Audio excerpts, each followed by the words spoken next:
Hi എല്ലാവർക്കും സ്വാഗതം. ബന്ധങ്ങളിൽ പ്രശ്നങ്ങളുണ്ടാകുമ്പോൾ നമ്മൾ സാധാരണ എന്താ ചെയ്യാറ്? ആ പ്രശ്നത്തെക്കുറിച്ച് തന്നെ വീണ്ടും വീണ്ടും സംസാരിക്കും, അതിൽ തന്നെ ശ്രദ്ധിക്കും, അല്ലേ? പക്ഷേ ഇന്ന് നമ്മളൊരു അടിപൊളി ഒരു പുതിയ വഴി നോക്കാൻ പോവാണ്. ഒരു ബന്ധത്തെ ഉള്ളിൽ നിന്നല്ല, പുറത്തുനിന്ന് എങ്ങനെ ശരിയാക്കിയെടുക്കാമെന്ന്. കേൾക്കുമ്പോൾ ഒരുമാതിരി എന്താണിത് എന്ന് തോന്നാം, അല്ലേ? പക്ഷെ ഒരു നിമിഷം ഒന്ന് ആലോചിച്ച് നോക്കിക്കേ. നമ്മളെപ്പോഴും ഒരു റിലേഷൻഷിപ്പിലെ പ്രശ്നം തീർക്കാൻ നോക്കുമ്പോൾ ആ രണ്ടു പേരെ മാത്രം ഫോക്കസ് ചെയ്യും. പക്ഷേ യഥാർത്ഥ പരിഹാരം അതിനു പുറത്താണെങ്കിലോ? വാ നമുക്ക് നോക്കാം. അപ്പോൾ ആദ്യം തന്നെ എന്തുകൊണ്ടാണ് ഈ ബന്ധങ്ങളൊക്കെ പലപ്പോഴും ഒരു വഴിമുട്ടി നിൽക്കുന്നതെന്ന് നമുക്ക് നോക്കാം. മിക്കവാറും എല്ലാ പ്രശ്നങ്ങളുടെയും റൂട്ട് കോസ്, അതായത് അടിസ്ഥാന കാരണം ഒന്നു തന്നെയാണ്. നമ്മളിലേക്ക് തന്നെ ഓവറായിട്ട് ഫോക്കസ് ചെയ്യുന്നത്. കണ്ടോ, മിക്ക വഴക്കുകളും തുടങ്ങുന്നത് ഇവിടെ നിന്നാണ്.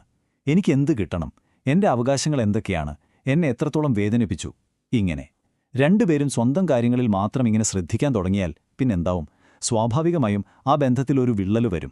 ഈ അവസ്ഥയാണ് സ്നേഹത്തെ ഒരു ക്ലോസ്ഡ് എനർജി ലൂപ്പ് അല്ലെങ്കിൽ അടഞ്ഞ ഊർജ്ജ വലയം എന്ന് പറയുന്നത്. ആലോചിച്ചു നോക്കൂ, ആ ബന്ധത്തിലുള്ള എനർജി മുഴുവൻ എന്തിനാ ഉപയോഗിക്കുന്നത്? പരസ്പരം വഴക്കിടാൻ, കുറ്റപ്പെടുത്താൻ.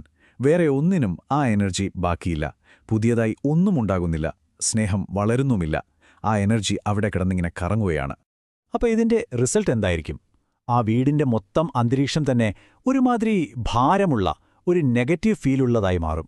ഈയൊരു അവസ്ഥയാണ് ഈ ആശയത്തിൻ്റെ ഉറവിടത്തിൽ ഹ്യൂമൻ ഇലക്ട്രിസിറ്റി എന്ന് പറയുന്നത്. നമുക്കത് ഫീൽ ചെയ്യാൻ പറ്റുമല്ലേ? ചില വീടുകളിലേക്ക് കയറി ചെല്ലുമ്പോൾ തന്നെ ഒരു അസ്വസ്ഥത തോന്നില്ലേ?